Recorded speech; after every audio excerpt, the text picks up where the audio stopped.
എല്ലാവർക്കും അല്ലൂടിൻ്റെ മറ്റൊരു വീഡിയോയിലേക്ക് സ്വാഗതം. ഏറ്റവും പുതിയ OTT അപ്ഡേറ്റ്സാണ് നമ്മൾ ഇന്നത്തെ വീഡിയോയിൽ നോക്കുന്നത്. ആദ്യത്തെ ഒരു അപ്ഡേറ്റ് ED എന്ന സിനിമയെക്കുറിച്ചാണ്. സുരാജ് നായകനായ കോമഡി മൂവിയായിരുന്നു ED. എക്സ്ട്രാ ഡേയ്സ് എന്ന സിനിമ തിയേറ്ററുകളിൽ വിജയിച്ചിട്ടുണ്ടായിരുന്നു. ഇപ്പോഴിതാ ആമസോൺ പ്രൈം ED സിനിമയുടെ OTT വാങ്ങിച്ചിരിക്കുകയാണ്.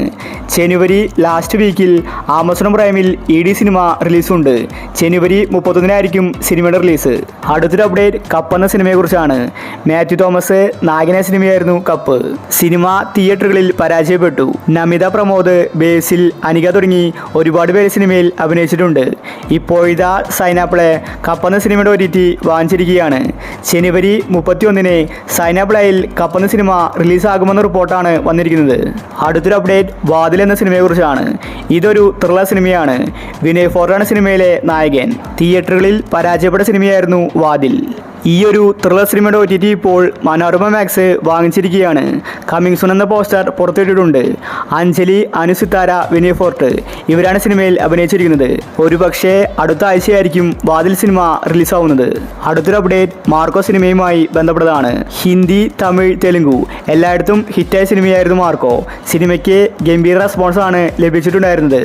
ഉണ്ണിമുഖത്തിൻ്റെ കരിയറിലെ 100 കോടി ക്ലബിൽ ഇടം പിടിച്ച സിനിമയായിരുന്നു മാർക്കോ. ഇപ്പോഴിതാ സോണി ലീവ് സിനിമയുടെ OTT വാങ്ങിച്ചിരിക്കുകയാണ്. ഫെബ്രുവരി 5-ന് സോണി ലീവിൽ മാർക്കോ സിനിമ OTT റിലീസുണ്ട്.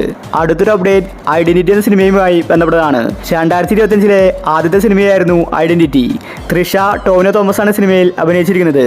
സിനിമയ്ക്ക് എവറേജ് അഭിപ്രായമാണ് ലഭിച്ചിട്ടുണ്ടായിരുന്നത്. ഇപ്പോഴിതാ C5 സിനിമയുടെ OTT വാങ്ങിച്ചിരിക്കുകയാണ്. നാളെ രാത്രി 12 മണിക്കാണ് C5-ൽ ഐഡന്റിറ്റി എന്ന സിനിമയുടെ OTT റിലീസ്. അവസാനത്തെ അപ്ഡേറ്റ് രേഖാചിത്രം എന്ന സിനിമയുമായി ബന്ധപ്പെട്ടതാണ്. രേഖാചിത്രം ഒരു ക്ലാസ് ത്രില്ലറാണ്. കിഷ്കിണ്ട് കാണത്തിന് ശേഷം ആസിഫ് അലിയുടെ അടുത്ത ഹിറ്റായ സിനിമയായിരുന്നു രേഖാചിത്രം. ഈ സിനിമ ഇപ്പോഴും തിയേറ്ററുകളിൽ ഓടുന്നുണ്ട്. അനശ്വര രാജനാണ് സിനിമയിലെ നായിക. ഇപ്പോഴിതാ സോണി ലീവ് രേഖാചിത്രം എന്ന സിനിമയുടെ OTT വാങ്ങിച്ചിരിക്കുകയാണ്. ഫെബ്രുവരി ലാസ്റ്റ് ആയിരിക്കും രേഖാചിത്രം എന്ന സിനിമ OTT റിലീസ് ആവുന്നത്. അപ്പോൾ ഇനി നിങ്ങൾ കാത്തിരിക്കുന്ന OTT മൂവി ഏതാണ്? അഭിപ്രായങ്ങൾ താഴെ കമൻറ്റ് ചെയ്യുക. ഇതുപോലത്തെ OTT അപ്ഡേറ്റ്സിന് വേണ്ടി ഈ ചാനൽ മറക്കാതെ സബ്സ്ക്രൈബ് ചെയ്യൂ.